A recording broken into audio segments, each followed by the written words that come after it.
कर अंग्रेजी में कर्मयोगी और बांग्ला भाषा में धर्म पत्रिकाओं का संपादन किया। उन्होंने सन 1912 तक सक्रिय राजनीति में भाग लिया। इसके बाद उनकी रुचि गीता, उपनिषद और वेदों में हो गई, तो उस पर उन्होंने काफी गंभीरता के साथ लेखन और अध्ययन का कार्य, टीकाएं लिखने का काम उन्होंने प्रारंभ किया।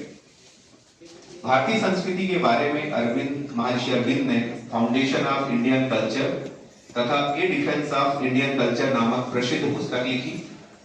उनका काव्य सावित्री अनमोल धरोहर है। सन 1926 से 1950 तक वे अरविंद आश्रम में तपस्या और साधना में लीन रहे।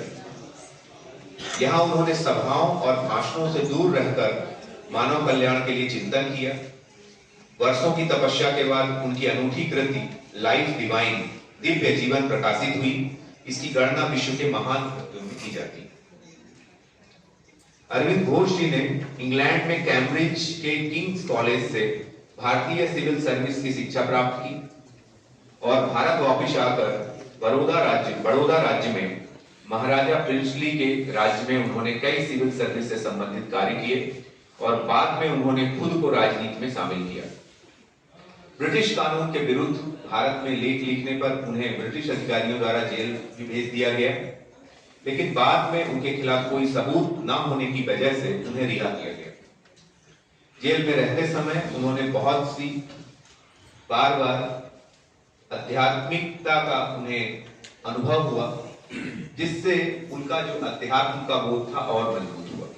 1905 में वायसराय लॉर्ड कर्जन ने बंगाल का विभाजन किया। पूरे देश में बंगाल के विभाजन के खिलाफ आंदोलन शुरू हो गए। पूरा राष्ट्र इस विभाजन के खिलाफ उठ खड़ा हुआ। ऐसे समय में अरविंद घोष जैसे क्रांतिकारक को चैन से बैठना गवारा नहीं था। उन्होंने 1906 में नौकरी से इस्तीफा दिया और सक्रिय राजनीति में खुद को झोंक दिया। इसी साल अरविंद घोष ने वंदे मातरम नामक साप्ताहिक पत्रिका में सह संपादक के रूप में कार्य प्रारंभ किया। सरकार के अन्याय पर वंदे मातरम में से उन्होंने जोरदार आलोचना की। वंदे मातरम में ब्रिटिश के खिलाफ लिखने की वजह से उनके ऊपर मामला दर्ज किया गया, लेकिन वो छूट गए। बंगाल में आचरण समिति क्रांतिकारी संगठन कार्यरत थी। आचरण समिति के कई शाखाएं थी। अरविंद घोष उनके भाई वरिंद्र कुमार घोष उस संगठन के प्रमुख थे। अरविंद घोष उनकी सलाह और मार्गदर्शन से इस संगठन से मिलते रहे। कोलकाता के पास मानी तला में समिति का एक केंद्र था। देशभक्त से प्रेरित होकर इस युवा ने जानबूझकर घुड़सवारी की परीक्षा देने से इनकार कर दिया और राष्ट्र सेवा करने की ठान ली।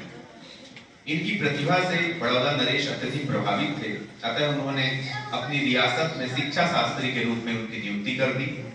बड़ौदा में वो प्राध्यापक, वाइस प्रिंसिपल, निजी सचिव आदि कार्य योग्यता पूर्वक करते रहे और इस दौरान उन्होंने हजारों छात्रों को चरित्रवान देशभक्त बनाया। 1896 से 1905 तक उन्होंने बड़ौदा रियासत में राजस्व अधिकारी से लेकर बड़ौदा कॉलेज के फ्रेंच अध्यापक और उप आचार्य के रूप में उन्होंने अपनी सेवाएं दी। हजारों युवकों को उन्होंने क्रांति की दीक्षा दी। वे निजी रुपए पैसे का हिसाब नहीं रखते थे, परंतु राजस्व विभाग में कार्य करते समय उन्होंने जो विश्व की प्रथम आर्थिक विकास योजना बनाई उसका कार्यान्वयन करके बड़ौदा राज्य देसी रियासत में अन्यतम और यूनिक बन गया। महाराजा मुंबई की वार्षिक औद्योगिक प्रदर्शनी के उद्घाटन हेतु उन्हें आमंत्रित किया गया। 1908 में खुदीराम बोस और प्रफुल्ल चाकी की अनुशासनशील समिति के दो युवकों ने किंग्सफोर्ड और जो जज था उसको मारने की योजना बनाई।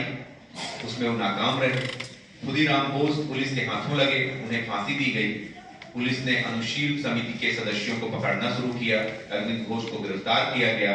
प्रसिद्ध अलीपुर बम केस में अरविंद घोष के जीवन एक महत्वपूर्ण मोड़ दे दिया। 1 वर्ष के लिए अरविंद जी अलीपुर सेंट्रल जेल में एकांत कारावास में विचाराधीन कैदी के रूप में रहे। वह अलीपुर जेल की एक गंदे सेल में उनको रखा गया। उन्होंने अपने भविष्य के जीवन पर जाने का आदेश दिया। उन्होंने